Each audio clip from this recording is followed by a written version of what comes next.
Are you tired of the endless stream of fantasy marketing and vanity metrics? Yeah, so am I. My name is James Patrick, and I'm an internationally published photographer, media specialist, and marketing strategist. As a creative entrepreneur, I face the same exact frustrations you have, being bombarded by generic advice that promises success but never lives up to the hype. We need to move beyond the posturing, beyond the facade, beyond the image to navigate the unique challenges we face as creatives. Together, we're going to dive into real stories, real strategies, and the real work that can lead to the real results. This is the Beyond the Image podcast.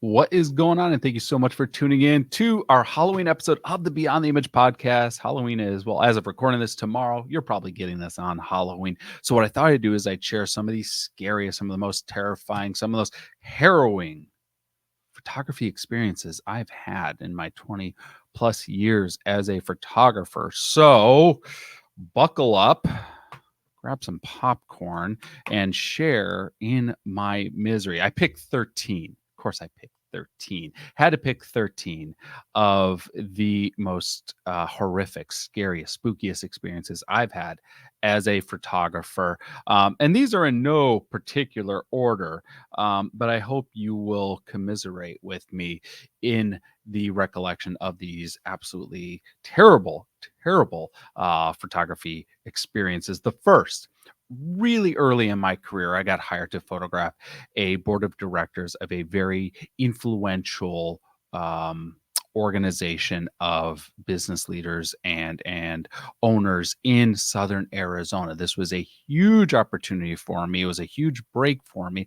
I was so fresh into my career, and it was paramount that I made a really good impression, because everyone on this board who I was doing this, the photo of the entire board of directors, everyone on this board could be a potential client, could be a decision maker, could be someone who can open up doors for me. So I really had to deliver on this photo shoot. So I showed up early.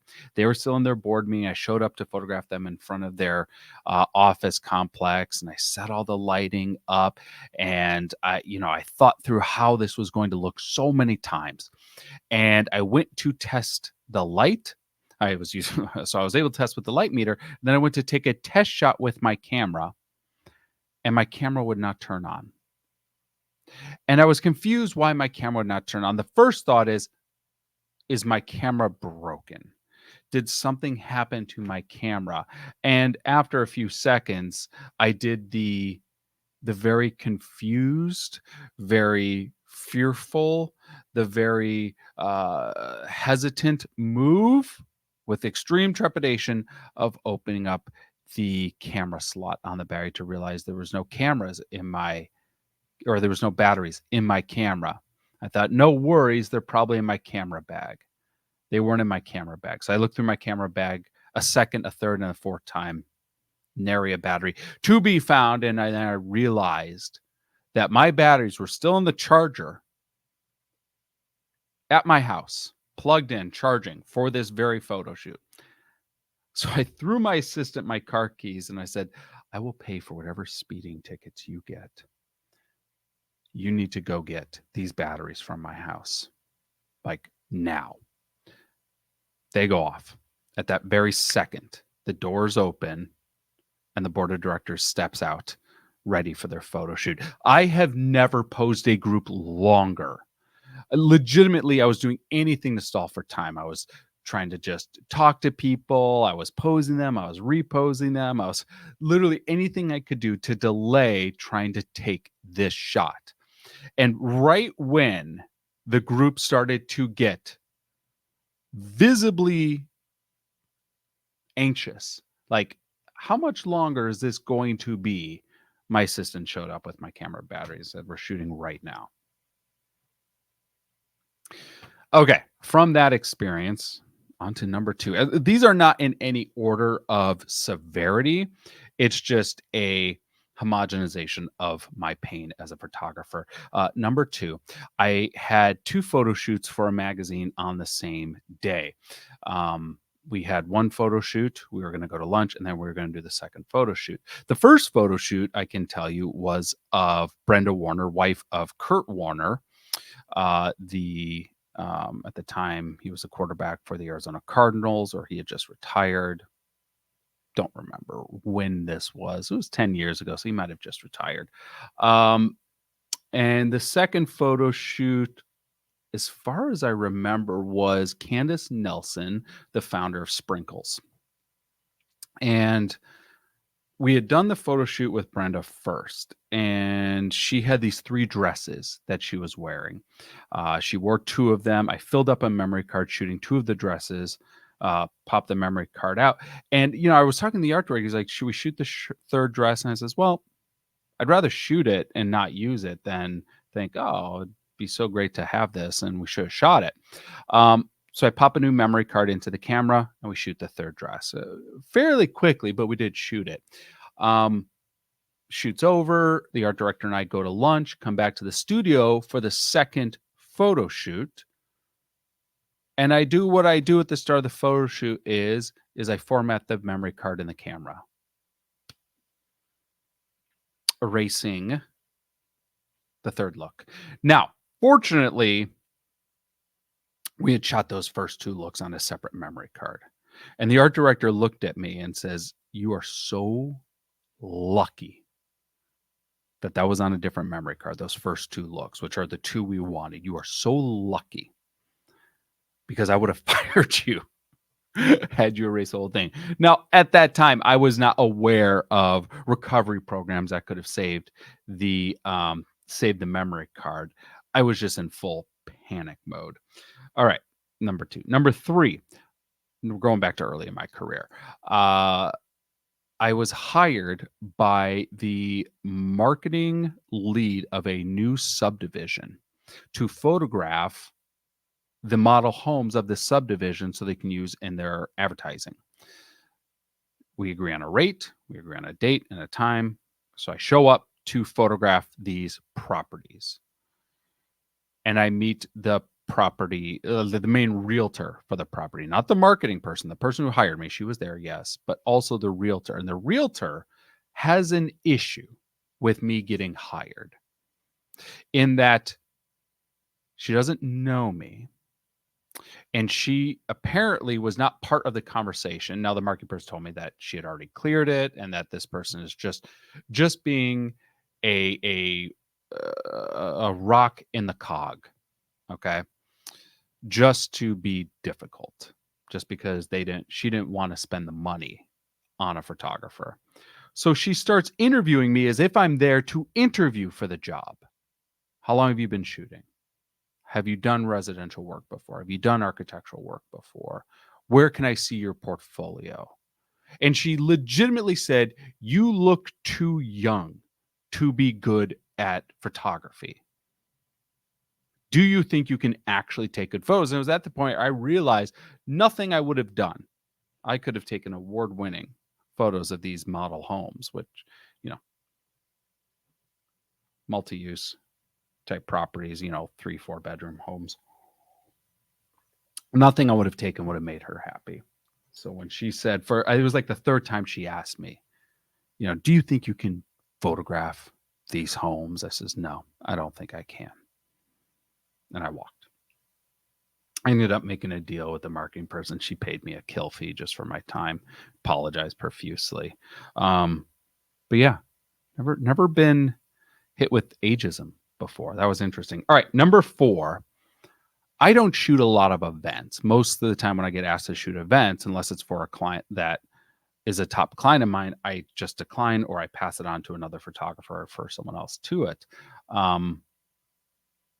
But I agreed to this one event because the dollar value was so high that the amount I was getting paid was worth my discomfort of having to shoot an event. In fact, the budget was so good, I was just able to bring on my best friend, who's a photographer, and have him shoot the event with me. I was like, well, at least I'll have my best friend there. Now, these were 3 days in a row, and they were like 15-hour days, like morning to night. This organization had rented out a resort and basically booked out the whole resort for their conference. Now, when I shoot events, I try to get shots that reflect the mood and the atmosphere and the ambiance of the event. Those are the types of photos that I like to take as a photographer, and that was what I had communicated with the person who had hired me, the marketing lead of this company. She, however, was not the individual who was reviewing my work day in and day out.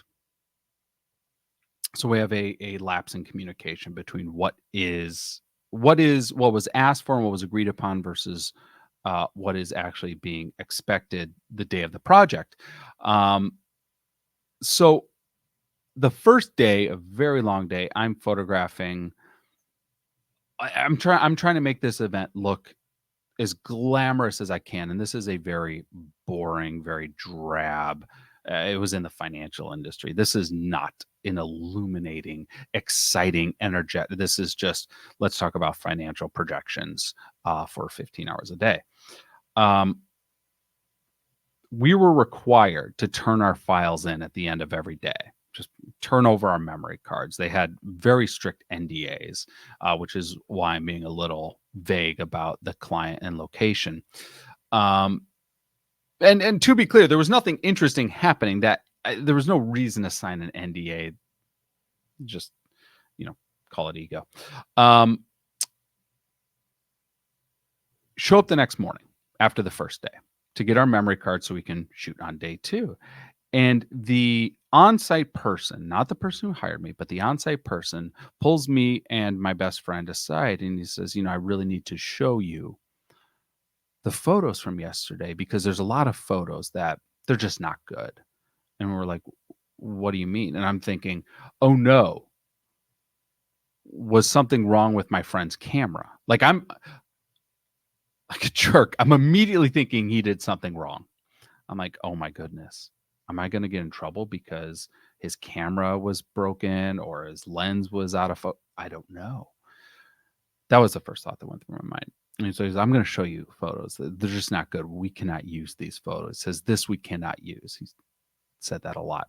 But he brought up a photo of mine on the computer screen. And it was like I had framed a silhouette of two people talking at sunset during their cocktail reception. I had framed them between these two wine glasses that were left out on a table or something, and it was a very as artistic as I could be shot that I was trying to encapsulate the energy of this event. And he says, "You see this shot? You see how they're framed by this wine glass? This I cannot use." Oh, okay. Um, Then he brings up another shot, and it was this shot where I had done a wide angle shot, trying to incorporate as much of the landscape as possible. I had this tree with all the foliage and the leaves that were kind of like hanging over this group hanging out and talking. It was just creating an interesting frame, and the sun was kind of poking through the tree. I just thought it was a very attractive scene. He brings up that shot. He says, see this shot, the tree coming in. He says, this I cannot use. I had this other one of, a couple of people talking and laughing, and I'd kind of put a little bit of a Dutch angle on it just to keep the focus on the one person who was laughing the most. Just to kind of frame, he says, you see how this is at like a tilt and an angle? This I cannot use. And he brought up photo after photo after photo. Every single photo was a photo I took. He says, this I cannot use. This I cannot use. This I cannot use. And then he brought up another photo, which was just three people standing side by side, just smiling at the camera. He says, this is what I want. Of course, that was a photo my friend took because I just said, just get people and just have them take photos together, just so we have like, a bunch of people standing, smiling at, which I despise photos like that, but it's like, just do that. He says, this is what I like. And he brings up another photo, one my friend took of just people standing, smiling. Do this. He says, this is all I want. I was like, so to be clear, you hired a commercial photographer for 3 days to go around and take photos that you could take on an iPhone. He says, well, I didn't hire you, but that's what I want. So the next 2 days, 15-hour days, so the next 30 hours of work, every time I put the camera, I was like, oh, this could be an interesting shot. I would hear his voice in the back of my head. This I cannot use. One of the last big productions I ever did. Speaking of events, I got hired by a company, and this company, I'm more than willing to say the name of the company. It was a company called A6 Consulting, or Consultants. I don't think they exist anymore. And the owner's name was Al Wynant. And you can Google him, and what you're going to find is a lot of freelancers, be it photographers, graphic designers, um, event staff, who have been burned by him, who got hired by him, and were never paid by him. And I was one of them. I got hired. I shot an event. It was a very, once again, not a huge person on events. And once again, early in my career, and he never paid me. And eventually I saw him at another event. So he was his company was like an event hosting company. So organizations, corporations would hire him to host events for them. He would get paid by the organization and then not pay his contractors, his photographers, or his front desk people, or his graphic designers, would just not pay them. And so I got hired by a magazine to photograph some event, and sure enough, I saw A6 Consultants there. I didn't see him there. I saw A6 Consultants there, and I went up to the desk, and I was like, "Hey, I shot an event for your owner, like who knows, maybe 6-7 months ago, and I still haven't been paid." And you could see the look on their face where I was not the first person to approach them to tell them that they were waiting to get paid. That was, that was 18, 19 years ago. I still haven't been paid by Al Wynant from A6 Consultants. So Al, buddy, if you're listening to this, it's still due. Okay. I got at this I can't remember if it was a clothing designer or a clothing retailer. It does not matter. A person that worked in apparel contact me and want me to do a photo shoot for the ad campaigns for their boutique. That could have been an online boutique, etc. And they said one of the things that's one of the biggest red flags for me as a photographer, which is they said, I've been taken advantage by so many photographers before. The reason that's a red flag is not that I want to discredit someone who has been taken advantage of. But when you pluralize it and you say so many, common denominator, and the common denominator is you. So have you been taken advantage of by photographers, or are you a really bad client who is saying you were taken advantage of when people were just professional and you didn't respect professional boundaries? So I had that red flag, and I sent over a bid, and they immediately came back and said that the bid was too high and want to see if there's anything I can do to get the bid down. No, there's not. So I don't hear from them back for a couple of weeks. And then they come back to me and they're like, well, I can't find anyone else, so I guess I need to hire you. Which is not very comforting, especially when I already have reservations. So I said, okay. They says, well, can I hire you to secure talent to model the wardrobe? And I said, well, it's additional fee, but yes, you can. So we do a call for models and sent the applicants to the client to choose. Like, we're not making the final decision. The client, she chooses the final. So she chose, I think it was 2 people. Do the photo shoot. The photo shoot then had issues because for whatever reason, we had an electrical outage at the studio that day, because of course we did. We were able to work around that simply because I was able to switch from AC powered lights to just battery powered lights. So it did not impact me at all. And then we had spare batteries sitting around that my makeup artist was able to use for, her hair curler. So it actually did not disrupt the shoot at all, except it was just another thing where it's just like, well, of course that's going to happen today. I've been at my studio for 3.5 years, have never had an issue with power except for that one day because of course. That was the universe telling me, you shouldn't have said yes to this project.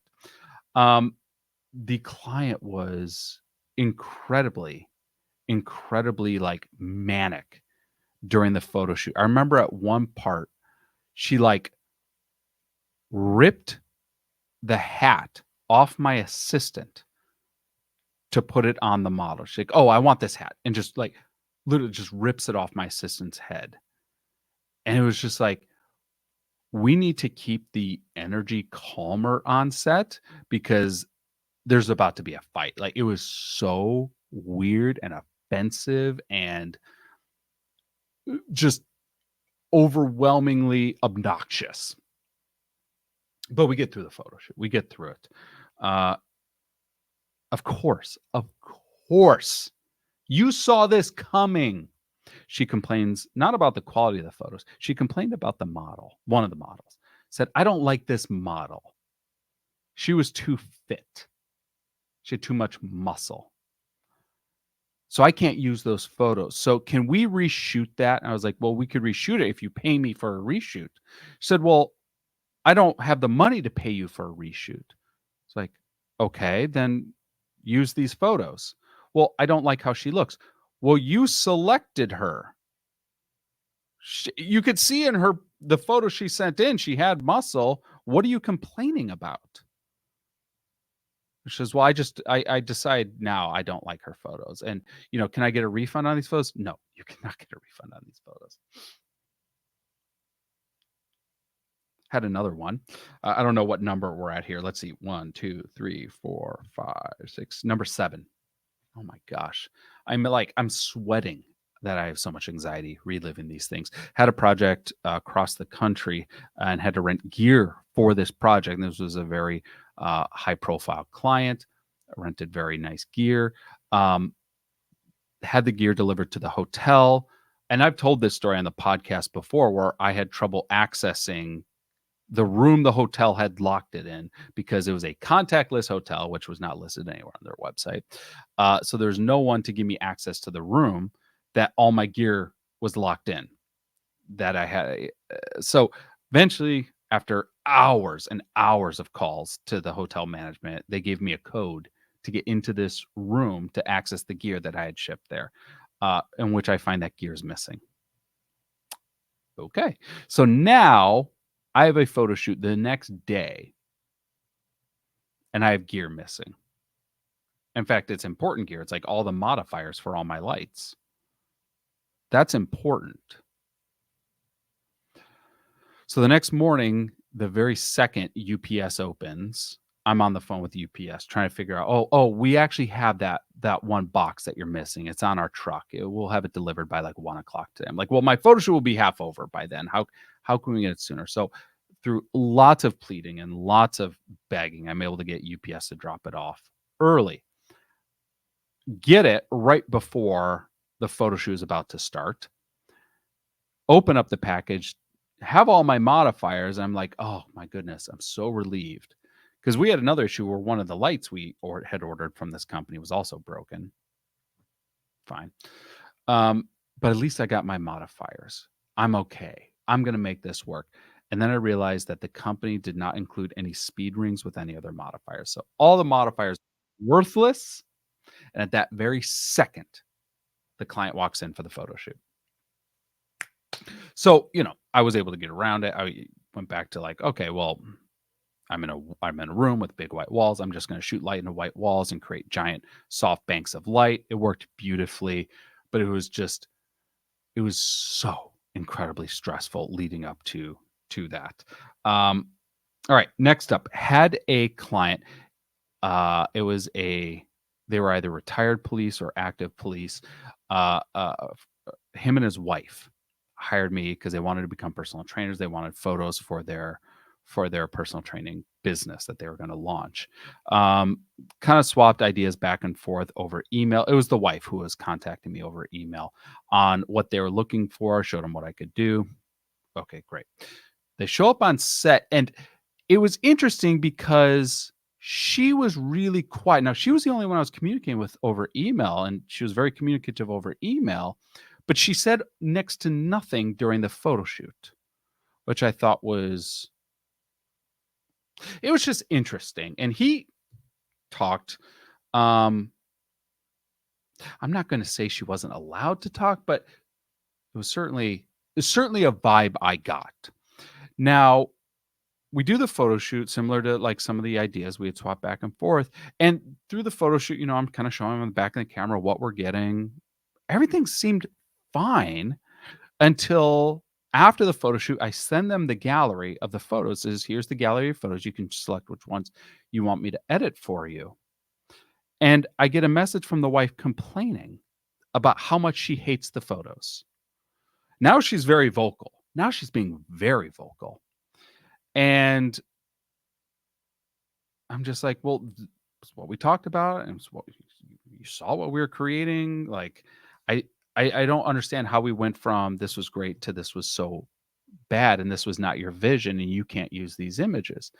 And it got to the point where she's, like, cursing me out in email, calling me names, like, just using just lots of profanity in her emails. I'm like, "Okay, this is ridiculous." And she's like, "Well, I want all our money back." I'm like, "No, I'm not gonna do that." Um, so her husband calls me. I just realized something, like, this happened years ago. I just realized that that might have been her husband doing the emailing and not her. Anyway, he calls me. Now, have you ever had a conversation, with the police officer where you're pulled over and they keep talking over you, like, to intentionally throw you off? That's what he was doing to me on the phone. I was like, "Listen, this is not professional. Your wife sent me the." "Well, we're not talking about my wife right now." "Well, yeah, it's kind of "No, we don't need to talk about I'm talking to you right now." "Okay. Well, I delivered." "Did you? Did you? Are you sure that's what you did?" Like, it was just like he just kept trying to, like, interrupt me to upset me. And I was like, "Listen, I don't wanna do this. Here's what's gonna happen. I'm gonna just refund you because this is taking up so much of my time, but if I ever see you use a single one of these images, I can sue you. So, just know that." And that was the oh my gosh. I all I can remember is just him on the phone just interrupting me over and over and over again to talk over me and try to get me to get upset. It was weird and creepy. And, it's just funny that, like, now in hindsight, I was like, maybe he was the one sending the emails pretending to be her. Anyway, had another project. It was a commercial shoot, and for this one, the client didn't have the most interesting idea. It was a little schlocky, it was a little kitschy, and the subject that was supposed to model in this photo shoot did not like the idea. This person was not a fan of kitschy, he was not a fan of humor, not a very fun person. Not that he was a bad person, he just was not down with this idea, and I don't blame him. I wouldn't have wanted to do this, but had I done this, I would have played into a little bit more. It was something where he had to hold up a couple ice cream cones and be smiling at the camera. There was a reason story behind it that it's not that interesting. And it was so visible on his face how much he did not want to be a part of this photo shoot. And it's not my fault. This was not my idea as a photographer. I'm hired to take this photo. So he stands there. I take one photo and just to test the light. And he says, "Are we done?" And I says, "Well, that was just a test shot." And I, adjust something on my camera real quick, and I just take another quick test shot. And he says, "Okay, test shot and actual shot, so we're done." He hands off the ice cream and just walks off set. 2 frames. I got 2 frames, one of which was, the setting wasn't right because it was a test shot. And the other, like, was exposed well, but he's just standing there with this angry look on his face, holding 2 ice cream cones, like, "Why am I doing this?" And I agree, it's like, "Yeah, you probably shouldn't have been asked to do this." And so then the marketing person looks at me, he's like, "Is there any chance that second shot worked?" I'm like, "Well, if I Photoshop a smile on his face, because that's about as much as we can do." And that's what we did. All right, so the next one It's actually 2 different experiences, but the same person. It's a person who, I'll just say I'm grateful, doesn't hire me anymore. They used to be really big in the health and wellness industry. Um, they just became irrelevant. And anytime I'd worked with them, there's always something that is just like, you are not living the life that real people live. And I don't think you're actually human. I think if anything, you and your entire family are aliens wearing human clothes, just pretending like this is how humans act, right? Because you're not normal. Um, there was one time where, this isn't one of the bad stories, but there was one time where they were just bragging about their kid and how their kid never even asks for candy. My child doesn't ask for candy. She asks for vegetables. And it's like, have you ever given them candy? Do they know what candy is? Like, candy's delightful. Like, it was just such a weird brag. Like, why are you flexing about your kid asking for vegetables out of nowhere to, oh, my child just asked for broccoli. Um, another time, I'm just totally dishing on this person because why not? Another time, this wasn't even one of the bad stories. Also, not one of the bad stories. They they got hired to shoot the cover of this magazine, and they just kept talking about and bringing up at any pause how important this cover was, that and how vital it was that their brand image appear clean and appropriate for this magazine. And they did that so many times that the makeup artist, who is a makeup artist who is just known for working with high profile clients, even the makeup artist cut her off and was like, yeah, we get it. We know. You've brought that up a few times. Like, we understand. Is this important for you? We get that this is important for you. Is this important to you? You haven't mentioned that. Okay, so the actual horror stories of this person. One time, this person threw my assistant off set simply because my assistant was female and they did not want another female present on set because it was stealing their energy. No joke, that legitimately happened. Another time, and by the way, their photo shoots were always at their house. Like, she never left her house for some reason. I should say mansion. Um, her husband wanted to demonstrate that he learned a martial art technique to, like, cut off someone's airflow by grabbing my neck and choking me. Just literally just grabbed my neck and choked me to say, look what I've learned. This is like this old, rich, white jackass who just decided to, oh, I'm just going to try to assert my dominance over. He's like this, I don't know, 60 something year old person. Assert my dominance over this, 20 something photographer by strangling him. Speaking of old people, I was asked to photograph this family that owns a bunch of restaurants here in the valley, and uh, it was a father and his 2 kids. And so they owned Italian restaurants. I try to set up this like Godfather vibe with this chair with this high back and the 2 sons flanking him, and I thought it was fun. And the guy, the father, the old man, who reminded me of like the old guy from that Pawn Star show, said, how many photos you got to take? You're taking a lot of photos. I don't know. I'm like 20, 30 photos into the photo shoot. And I'm like, well, the magazine prints 10,000 copies, so I take one photo for each copy. It was a joke. Like, I was just trying to like get some levity into him. He got really mad about that. That was not a funny joke to him. He says, and he just kind of grunted at me. I was like, ooh, okay. A few minutes later, he said, hey, do any clients get like angry and violent with you? I'm like, what do you mean? And he says, because you take so long. Do they get so angry and violent with you? And I was like, well, no, we usually wrap the shoot before that happens. And on that note, I think we're done. And I just called the shoot. I was like, I can't be a part of this anymore. Like, he's now joking about threatening violence. I had an old guy try to choke me out. I don't need another guy trying to choke me out. Um, I used to still do work for an architecture and engineering company, and they would send me out to photograph various projects they worked on. But one of the things they always had to do is you have to call the owner of whatever location I'm at and let them know, hey, we're sending a photographer out. You'd think you'd do that. You do that. One time they forgot. The project manager forgot to call the client to say, hey, we're sending our photographer out. He'll be on site. So I go to this location thinking that this company is fully aware I'm out taking photos. It was a water treatment facility.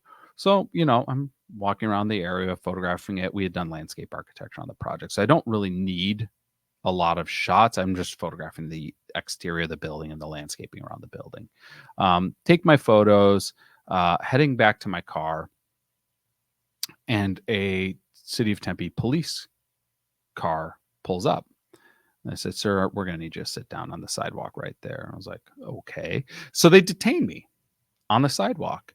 And they're like, why are you photographing this building? And I explained, I was like, well, I'm the photographer for this company, and this is a project that we worked on, and they sent me out to photograph it.